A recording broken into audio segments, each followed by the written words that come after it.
Olá, pessoas. Bom dia, boa tarde, boa noite. Eu sou Murilo Emer, estudante de licenciatura em Ciências Biológicas na Universidade Federal de Viçosa e também sou estagiário do PIBID.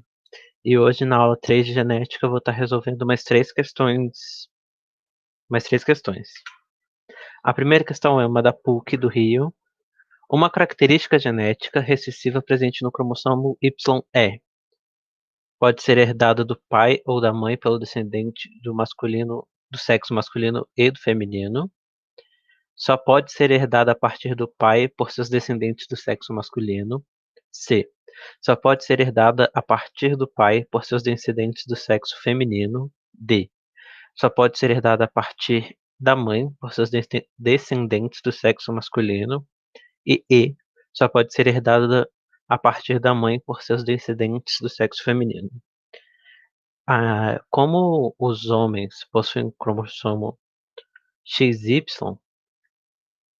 ele só pode ser herdado a partir do pai, porque só o pai tem o cromossomo Y. E então a herança, ela só pode ser herdada do pai, como eu disse, já que os homens apresentam um cromossomo Y.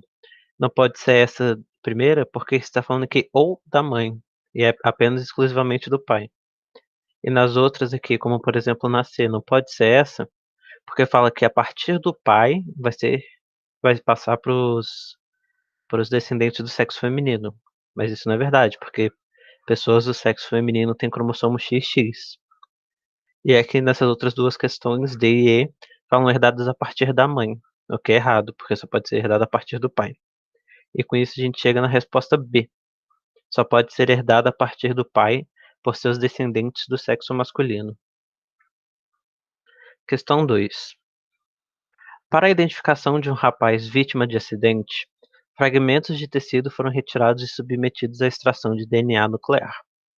Para a comparação com o DNA disponível dos possíveis familiares, pai, avô materno, avó materna, filho e filha, como o teste do DNA com o DNA, como o teste com o DNA nuclear não foi conclusivo, os peritos optaram por usar também DNA mitocondrial para diri- dirimir dúvidas.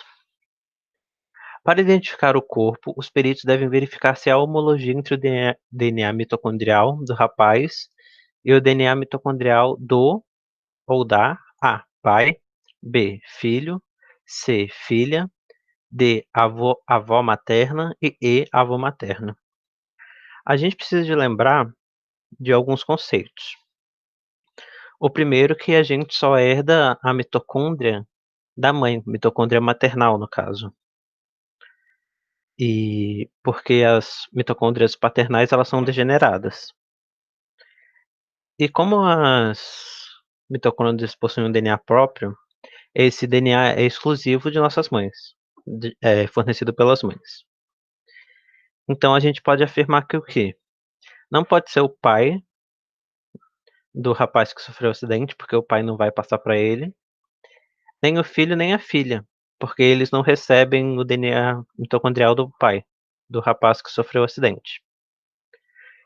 E não pode ser o avô materno, porque ele não recebe também, porque também foi perdido porque seria um DNA mitocondrial paternal. E com isso a gente chega na avó materna, porque ela é a única pessoa que seria capaz de transmitir o DNA mitocondrial. Porque primeiramente ela transmitiu para a filha dela, que é a mãe do rapaz que sofreu o acidente, e assim ela acaba sendo a única que pode fazer o teste para identificar o corpo. Questão 3. 5 casais alegavam ser os pais de um bebê. A confirmação da paternidade foi obtida pelo exame de DNA. O resultado do teste está esquematizado na figura, em que cada casal apresenta um padrão com duas bandas de DNA, faixas uma para o suposto pai e outra para a suposta mãe, comparadas à do bebê. Que casal pode ser considerado como os pais biológicos do bebê? Para essa questão, a gente precisa de analisar essas faixas. Aí vamos começar pelo bebê. Aqui ele não tem, ou seja, a gente já sabe que aqui não é, ou não é o casal 5. O bebê ele vai ter aqui ó, compatibilidade com o casal 1 casal 2, casal 3 e 4. Essa quarta faixa já não tem compatibilidade com o casal 1 nem o 2. Só tem com o 3 e o 4. Agora essa outra faixa. O único que tem compatibilidade é o casal 3. Essa daqui a gente vai ver, o casal 1 tem, casal 3 e casal 4 também tem. Essa apenas o casal 3. Essa apenas o casal 3. Essa o casal 3 não, e 2. E essa última apenas o casal 3. E se a gente for analisar, a gente vai ver que o único que bate com o bebê, que todos apresentam no bebê, que o bebê apresenta também, apresenta no casal, é o casal 3. Como aqui, ó, apresenta, apresenta, apresenta, apresenta, apresenta, apresenta, apresenta, viu? Aí com isso a gente chega na resposta de que apenas o casal 3 pode ser os pais do bebê. Agora na questão 4. Um estudante relatou que o mapeamento do DNA da cevada foi quase todo concluído e seu código genético desvendado. Chamou a atenção para o número de genes que compõem esse código genético, e que a semente da cevada, apesar de pequena, possui um genoma mais complexo que o humano, sendo boa parte desse código constituída de sequências repetidas. Nesse contexto, o conceito de código genético está abordado de forma equivocada. Cientificamente, esse conceito é definido como a. Trincas de nucleotídeo que codificam os aminoácidos. B. Localização de todos os genes encontrados em um genoma. C. Codificação de sequência repetida presentes em um genoma. D. Conjunto de todos os RNAs mensageiros transcritos em um organismo. E E. Todas as sequências de pares presentes em um organismo. Aí a resposta é a letra A, porque o código genético ele é constituído de trincas de nucleotídeo, que são os códons, né? E por isso codificam os aminoácidos naturais. Questão 5. É mais uma relacionada a Mendel. Essa eu tirei do vestibular da UERJ, URJ. Sabe-se que a transmissão hereditária da cor das flores, conhecidos como copos de leite, se dá por herança mendeliana simples, com dominância completa. Em um cruzamento experimental de copos de leite vermelhos, obteve-se uma primeira geração, F1, bastante numerosa, numa proporção de 3 descendentes vermelhos para cada branco. A proporção é de 3:1, como a gente pode ver aqui. Analisando o genótipo, desculpa, não é fenótipo, é genótipo, da F1, os cientistas constataram que apenas um em cada 3 descendentes vermelhos era homozigoto. Parece característica. De acordo com tais dados, pode-se afirmar que a produção genotípica da F1 desse cruzamento experimental foi 4A, azão azinho, B, 2 azinho e 2 azinho, 3 azão e 1 azão, D, 1 azão, 2 azinho, 1 azinho.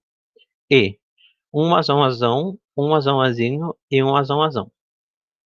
Como essa proporção é de 3:1 e fala que a cada 3 descendentes vermelhos, um era homozigoto, ou seja, ou era azão, porque fala que de dominância completa, a gente chega nesse quadro de Punnett aqui. Mas por quê? Lá falava que a cor vermelha era a dominante e que o branco acaba sendo recessivo. E como ele fala aqui, ó, a cada 3 descendentes vermelhos, um era homozigoto. E esse é o homozigoto. E como tem a proporção de 3:1, a cada 3 vermelhas tem uma branca, como mostra aqui.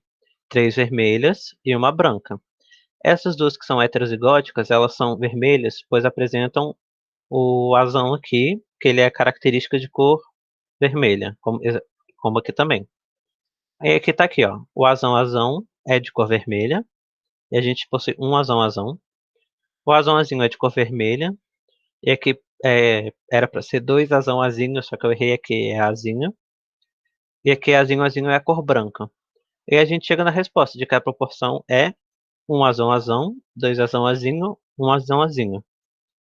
E que é a letra D. E com isso a gente chega ao fim dessa terceira aula. Qualquer dúvida é só chamar. Obrigado, gente.